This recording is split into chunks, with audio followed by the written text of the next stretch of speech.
Hello, my name is Alexis, and for my 2.0 tool, I chose Prodigy.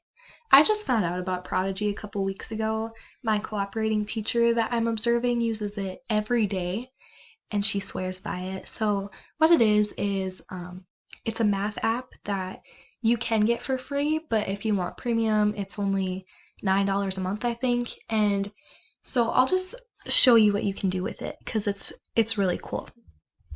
So I signed up as a teacher. Um, you can see my name.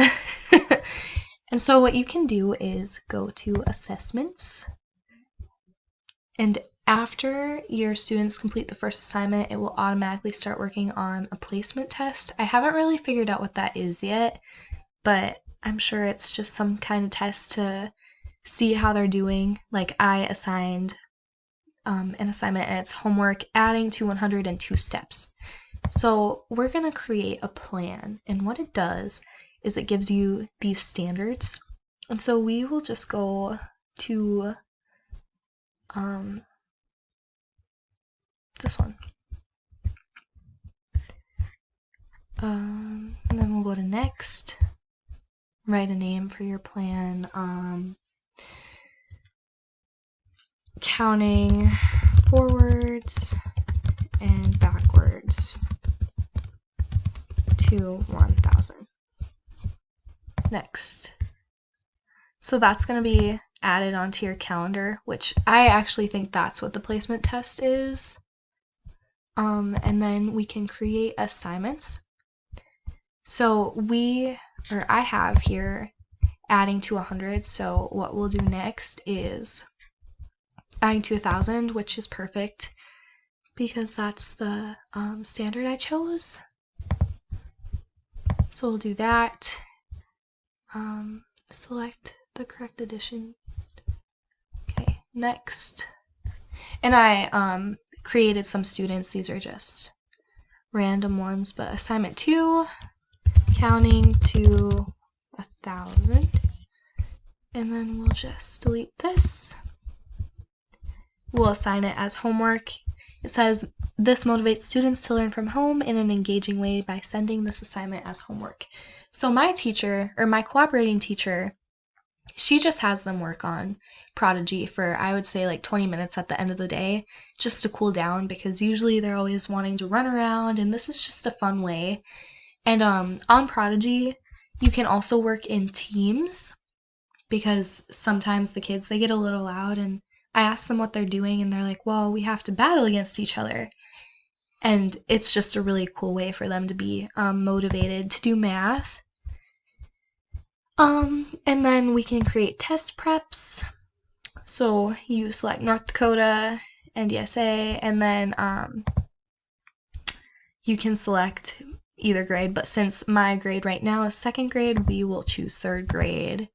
And that just kind of gets them ready. We can do a start date, so we will do, let's start this on the 25th, and then we will end on November 1st, so they have a whole week. So this is what the prep is, and we can create that. It takes about 100 minutes to complete. To finish the test prep in the date range you selected, your students should play for 15 minutes a day, which I think is perfect because that's what my cooperating teacher does. And then it's also really cool that you can make these lessons for them to complete, but they can also, on their end, I don't think you can see it from the teacher's perspective, but on the student perspective, you can choose like a bunch of different games and just like move on to different levels if you want. So it's just really like if a kid understands math and they're bored, well, they can move on to the next lesson, or they can click a different grade, which I think is really cool. And then you can go to reports and you can see their progress. So we'll view the report. I don't have any, obviously, but we will. Oh, that's right. So there's red is working well below grade level, working below grade level, and then working at and above grade level. So it shows, this is where you can see it, but my students aren't actually real. So we can view a sample report, and this is what it would look like. And I think this would be awesome for a teacher's standpoint because they can see how well their students actually understand what they are learning. Because sometimes when you're teaching math, like students, they're gonna like look at each other's paper, or they're gonna look at the example and directly follow it, or maybe they aren't doing it quite right, but you're not catching it. Hopefully you are catching it, but sometimes it probably can slip. But this way you get a clear understanding of what they do and do not understand, which I think is really awesome. So we can go to my students, and this is another cool feature. You can connect the parents, so not only can you see the progress, but the parents can see the progress as well. And then we'll go to dashboard, and I can't have my students play, so it's not quite completed, but yeah, I just think it's a really cool tool that would be really easy for every school to use. Today I was interviewing some teachers for my diversity class, and one of them said that they really like using Prodigy to calm students down. And so we can also click, I don't know if that does anything. I'm pretty new to this, so we can, I'll show you how to create a class. So let's say this time we're doing second grade above average group. So we'll just go to third grade because they're above average. Create classroom, add students, create accounts.